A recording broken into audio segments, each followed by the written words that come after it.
Carlos Alberto Andreucci, abogado graduado de la Universidad Nacional de La Plata en el año de 1975, especialista en Derecho Administrativo en el año 1990 por esa misma universidad.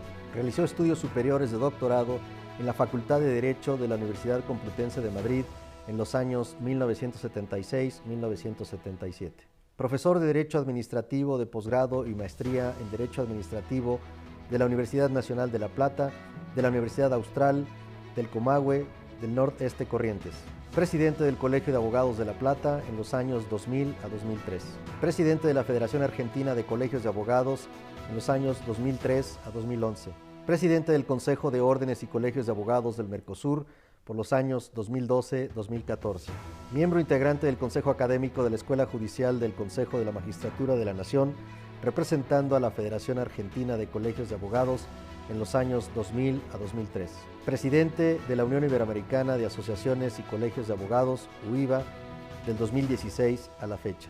Miembro del Comité de Dirección y consejero de la Presidencia de la Unión Internacional de Abogados, UIA, en el año 2014. Miembro académico honorario de la Real Academia de Jurisprudencia y Legislación de España, mayo de 2009. Distinguido con la Medalla del Mercosur, abogado prestigioso sudamericano, Consejo de Colegios y Asociaciones de Abogados del Mercosur, en el año de 2015. Distinguido con el Collar de la Gran Cruz de San Raimundo de Peñafort de España en el 2005. Distinguido con la Medalla de Honor del Ilustre Colegio de Abogados de Madrid, España, el 21 de abril de 2016. Diversos artículos y colaboraciones publicadas en revistas nacionales e internacionales. Estimados barristas, estimados miembros de la Abogacía Internacional, este es un programa especial del canal de televisión de la Barra Mexicana. El día de hoy hablaremos sobre la Unión Iberoamericana de Colegios y Agrupaciones de Abogados y los retos de la abogacía. Para ello contamos con el honor de la presencia de don Carlos Andreucci, presidente de la UIVA. Estimado Carlos, seas bienvenido a este programa.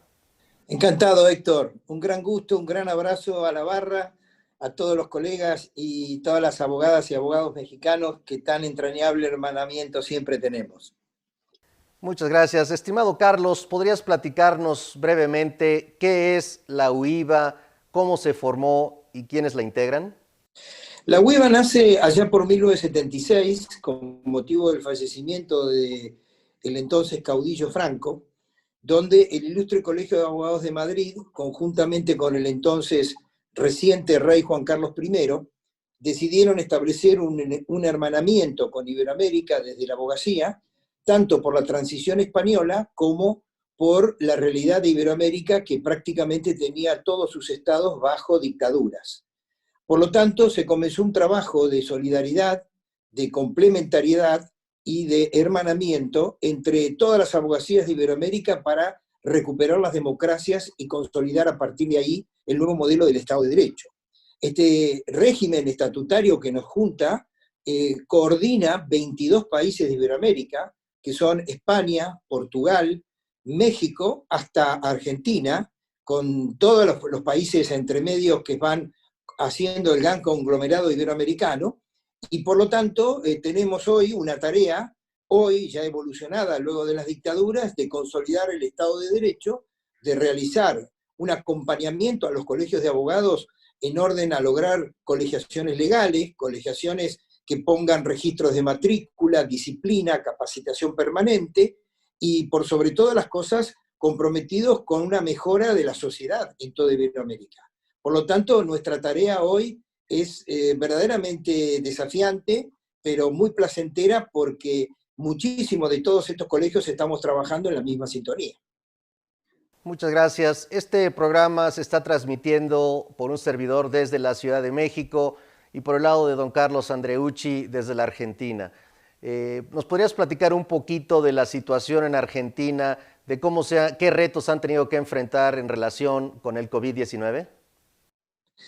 Bueno, la situación de Argentina no creo que difiera mucho del resto de Iberoamérica, y particularmente porque el primer momento con que nos encontramos con esta sorpresa, llevó a que los estados tuvieran un desconcierto, no supieran cómo conducirse, los sistemas sanitarios y las infraestructuras no estaban acorde, y durante muchos días, muchos meses, lo primero que se decidió fue el encierro. Esta declaración de alarma, de excepción, en algunos hasta casi de estado de sitio, recobró fuertemente uno de los históricos efectos que producen las pandemias, que es, primero, la necesidad o la emergencia justifica una serie de decisiones limitantes de las libertades. Bajo el ropaje, bajo el argumento básicamente el real de la seguridad ciudadana y la salud pública, se restringieron rápidamente libertades básicas, libre circulación, trabajo, transportación, y sobre todo uno de los puntos centrales que es la justicia. Por lo tanto, lo que pasó en Argentina, que es muy común a lo que le ocurrió a América, es, primero, la dificultad de no concebir a la justicia como una actividad esencial. Desde el punto de vista de cómo las sociedades se consolidan, la justicia no puede detenerse.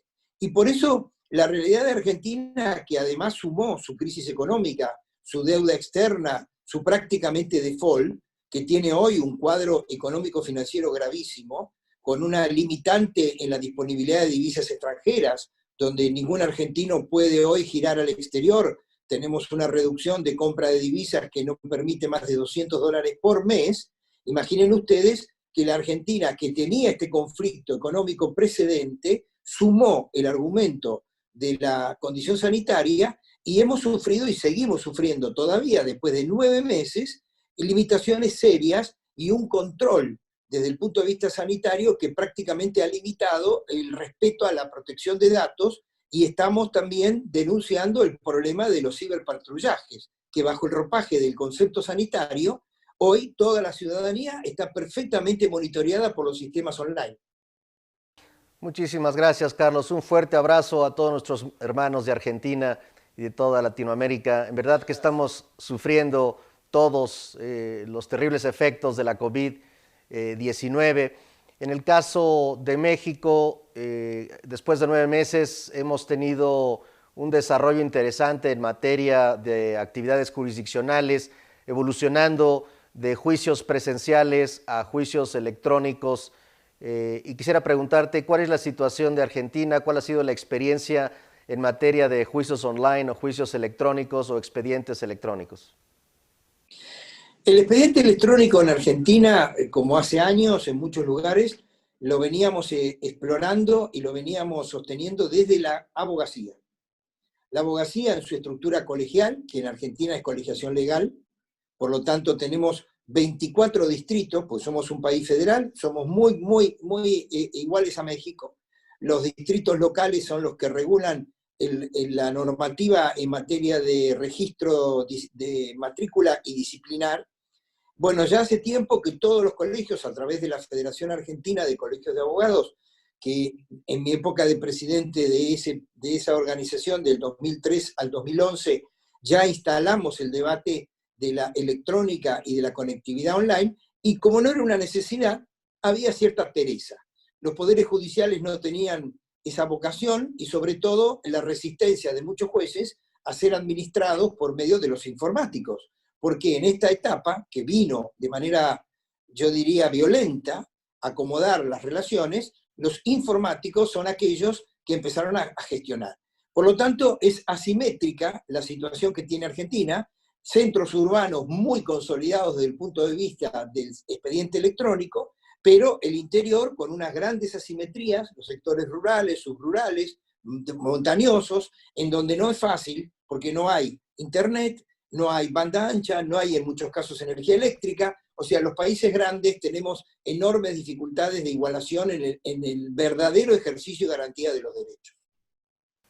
Muchas gracias, Carlos. Tenemos que hacer un corte. Volvemos en un segundo.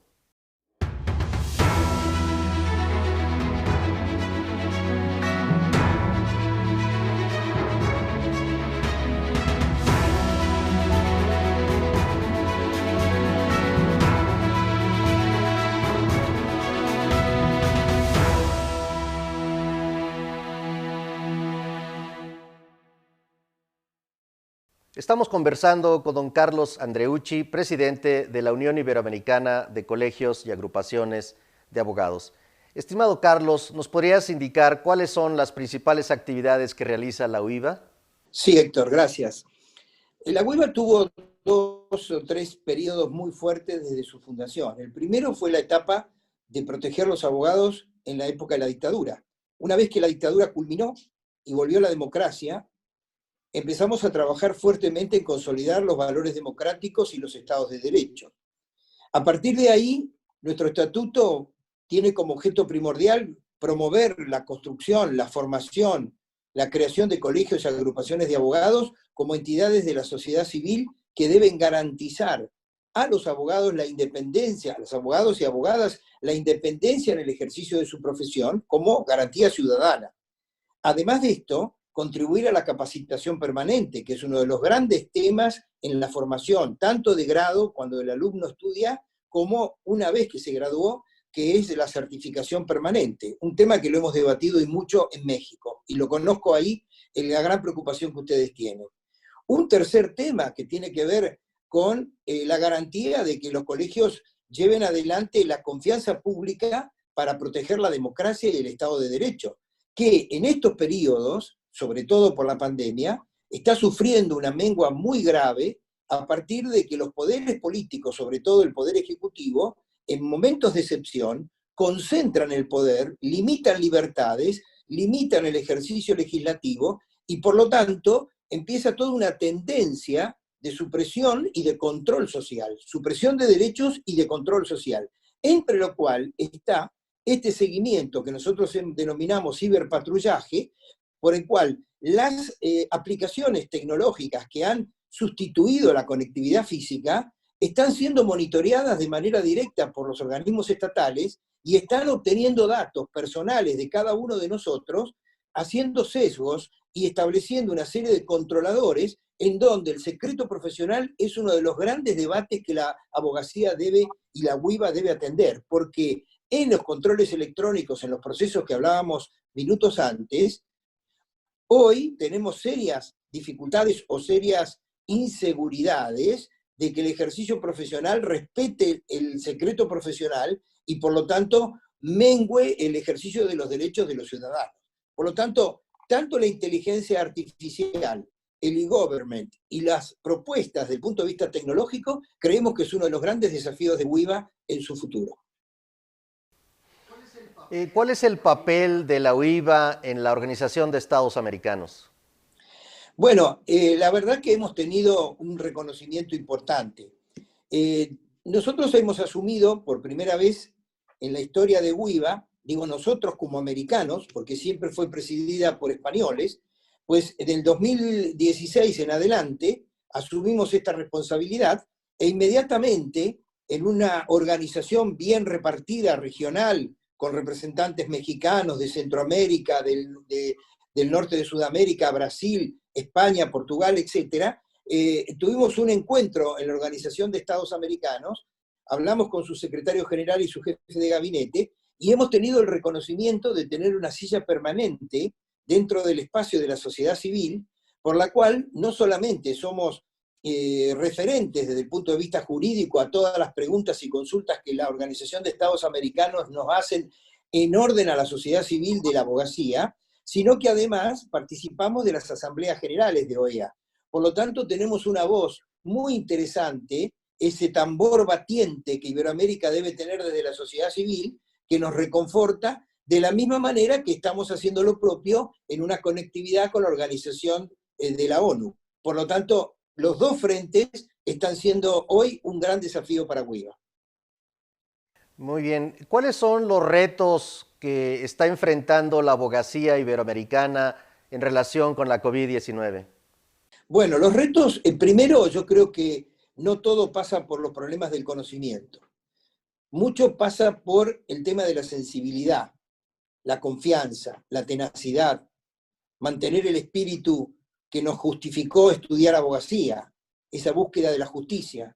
Hoy vemos que hay enormes cantidades de colegas que no tienen trabajo, que están desanimados, que buscan alternativas laborales para poder alimentar no solamente su familia, sino los costos básicos de sobrevivencia, y por lo tanto creemos que en esto tenemos que atender una fuerte solidaridad espiritual, un acompañamiento desde el punto de vista material, al extremo que tenemos el ejemplo de la Orden de Abogados del Brasil, que está vinculada justamente con la UIVA y ejerce una de las vicepresidencias, que tiene 1.200.000 abogados activos por medio del control del examen de orden, y este conglomerado enorme de Brasil tuvo que disponer más de 6 millones de dólares en cheques y disponibilidad de dinero para que la matrícula del abogado pudiera comer, pudiera sobrevivir. Por lo tanto, esta es una función social muy importante que la UIVA debe atender, de la misma manera que es la seguridad social de los abogados. Porque no solamente el problema es el seguro activo desde el punto de vista profesional, sino este acompañamiento de la cobertura social que tiene enormes manifestaciones desde el subsidio de salud, la asistencia de salud, hasta la jubilación o las pensiones. Esta es una contención de tipo social. El segundo gran aspecto que la UIVA tiene que atender es acompañar la formación permanente de los abogados. Hoy hay un desafío de cómo se va a ejercer la profesión a futuro, y a partir de esta nueva tecnología requerimos rápidamente tener que consolidar una capacitación que el abogado medio no ha podido hacer en los últimos tiempos por las cuestiones de infraestructura que he mencionado antes, y paralelamente nos encontramos con una cuestión muy visceral desde el punto de vista de cómo el secreto profesional está sufriendo menoscabos. La propia Comisión de la Corte Interamericana de Derechos Humanos ha hecho saber su declaración de abril del 2020, advirtiendo que las suspensiones de los grandes derechos con motivo de la COVID vulnera los derechos básicos ciudadanos. Y nosotros estamos vinculados ahí. Y ahí es donde está el secreto profesional. Y ahí es donde creemos que la UIVA tiene que, además de atender su propio grupo, que somos nosotros los colegas, reflejar en la sociedad civil una garantía de constancia en custodiar el Estado de Derecho, la democracia, y evitar las circunstancias de los oportunistas, los que se aprovechan, los populistas, que en muchos casos vienen a prometer cosas imposibles y la ciudadanía desconcertada los acompaña, pero no tienen bases democráticas sólidas. Creemos que nuestra responsabilidad no es solamente la capacitación técnica, sino la política institucional de una sociedad iberoamericana que mejore su condición de vida.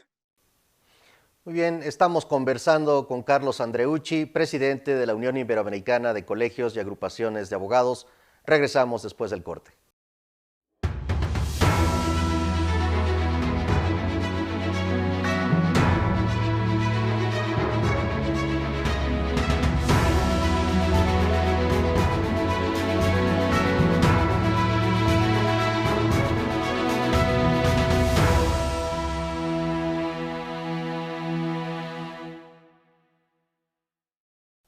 Estimado Carlos, qué interesante conversación. ¿Nos podrías indicar cómo contribuye la UIVA al fortalecimiento del Estado de Derecho en la comunidad internacional? Nosotros tenemos varias políticas en esto. Primero, una en los organismos internacionales y otra que creemos fundamental en lo que es la educación básica y cívica de nuestros colegas en cada uno de los territorios en donde estamos encontrando el conflicto.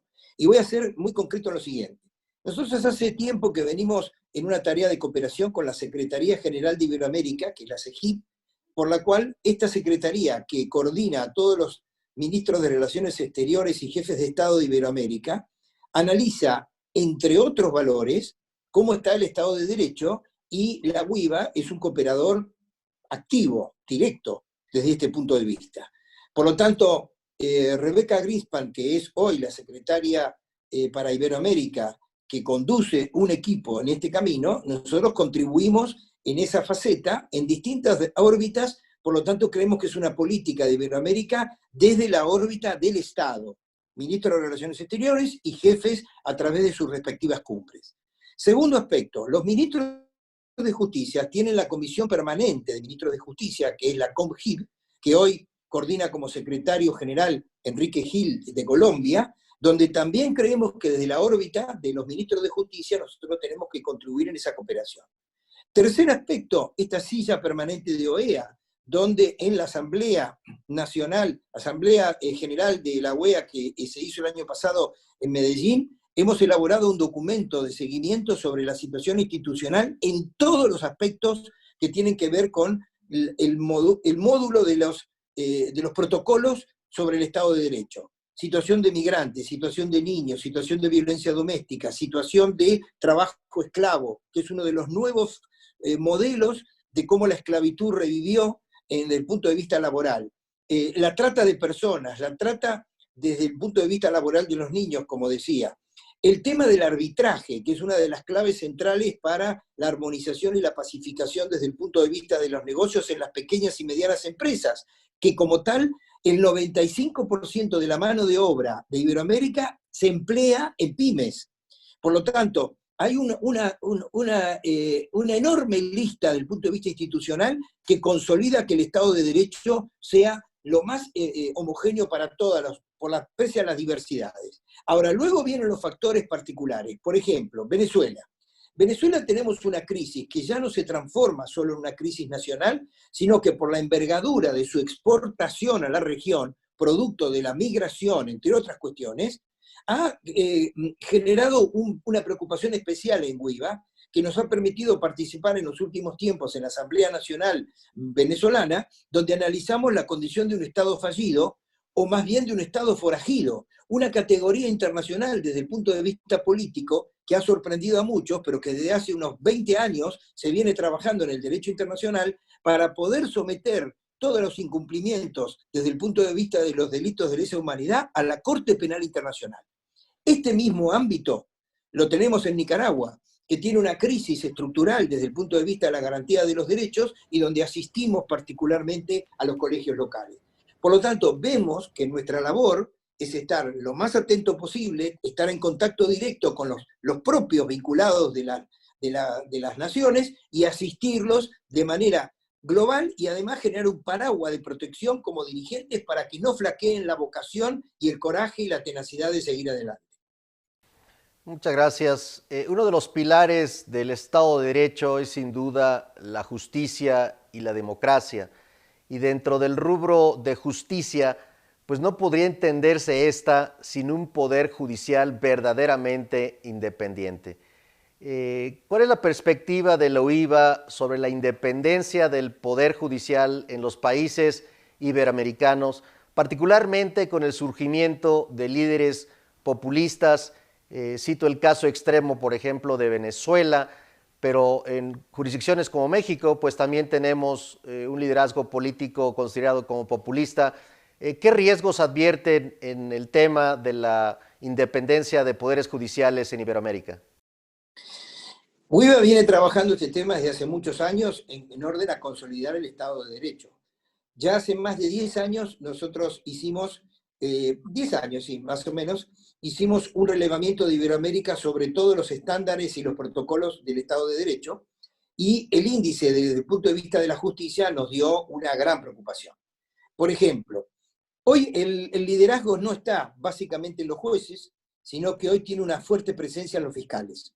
Los fiscales que responden a esta reforma estructural que desde la década del 90 se hizo en toda Iberoamérica y atiende a un sistema acusatorio, comienzan a tener un protagonismo que no lo tenía, porque ahora instruyen, ordenan detenciones, ordenan investigaciones, ordenan indagaciones, o sea que ahí hay un núcleo de poder en lo que es la acción fiscal, donde el derecho de defensa es uno de los temas centrales. Por lo tanto, la UIVA tiene como preocupación, primero, esto, atender el tema del derecho de defensa, donde en muchos casos no existe la defensa. Tenemos que construir espacios desde los colegios para garantizar el tema de la defensa como nivelación frente a la garantía ciudadana de un juez independiente, de una justicia imparcial. Por el otro lado, tengo la problemática de que los índices de el concepto popular sobre el control de la justicia por parte del poder político es enorme. Es decir, la mayoría del pueblo iberoamericano considera por encima de un 70 o un 80% que la política maneja a los jueces. Y además, tengo un problema de credibilidad, porque hay un problema de concepto de corrupción estructural en el Poder Judicial. Nosotros hemos hecho índices, por ejemplo, no voy a dar los de México porque están publicados, pero sí voy a dar los de Argentina, en donde el 46% de la ciudadanía argentina cree que tiene que pagar para tener una sentencia favorable. Imaginen ustedes lo que tiene como fe el pueblo sobre los jueces. Los índices mejores son los de Uruguay y los de Chile. Entre un 11% creen que hay que pagarle a un juez en Uruguay y un 7% creen que hay que pagarle a un juez en Chile. Los demás son índices impresionantes. Por lo tanto, nuestra preocupación es proteger, defender que el poder, antes o después judicial, verdaderamente sea independiente, pero es una gran preocupación. Y en México lo venimos relevando fuertemente, porque hicimos una declaración cuando asumió el actual presidente que congeló los sueldos del Poder Judicial por medio de un decreto del Poder Ejecutivo, invadiendo claramente la división de poderes. Así es, Carlos, comparto al 100% tu opinión. De hecho, la barra mexicana ha tenido que enfrentar al poder público en México y uno de los mecanismos precisamente para garantizar esa libertad de expresión, el libre debate y el intercambio de ideas es precisamente la creación de este canal de televisión de la barra mexicana, que no solamente es para los integrantes de la barra, sino también para los demás colegios de abogados de México y por supuesto para los líderes de la comunidad jurídica internacional, como es tu caso y es el caso de la UIVA.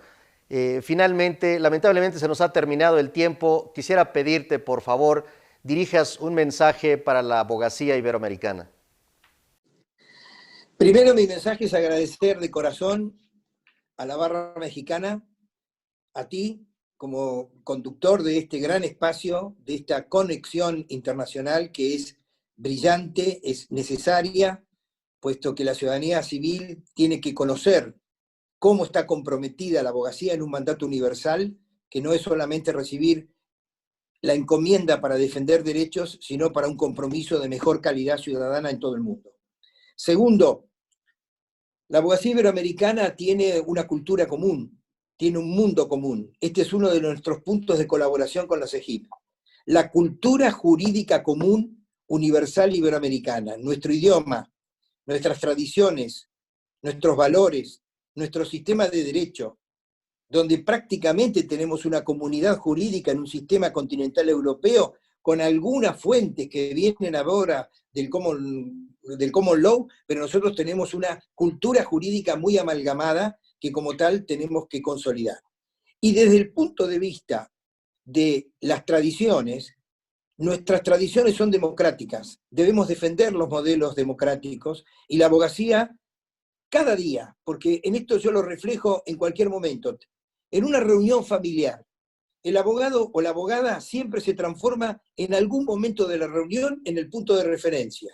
Y el punto de referencia es, ¿qué opinará la abogada? ¿Qué opinará el abogado? Y ahí nosotros estamos haciendo docencia. Por lo tanto, una de las grandes tareas que tenemos que concientizar es la labor social que el abogado y la abogada cumplen cada minuto. Como cuando fallan todos los sistemas, vienen al abogado.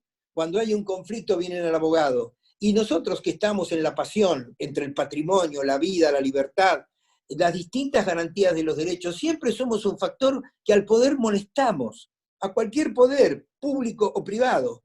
Pero esa molestia tiene que ver con una tradición histórica que tenemos que también proyectar como mensaje a la abogacía. Yo rescato lo que siempre nos legó Cicerón. Cicerón nos legó que para ser un gran abogado o ser abogado tenemos que tener coraje. Por lo tanto, tenemos que tener valentía, no, digamos, una actitud intempestiva sin reflexión. Tenemos que tener prudencia, que la prudencia es una estrategia de examen de las acciones y nuestras consecuencias. Prudente no es debilidad, prudente es ser estratega.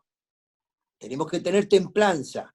De las adversidades salen nuestras fortalezas, y la fortaleza es una sociedad mejor, una abogacía más respetada, que supere esta crítica de que hay tantos colegas que no respetan o que no nos hacen bien desde el punto de vista profesional.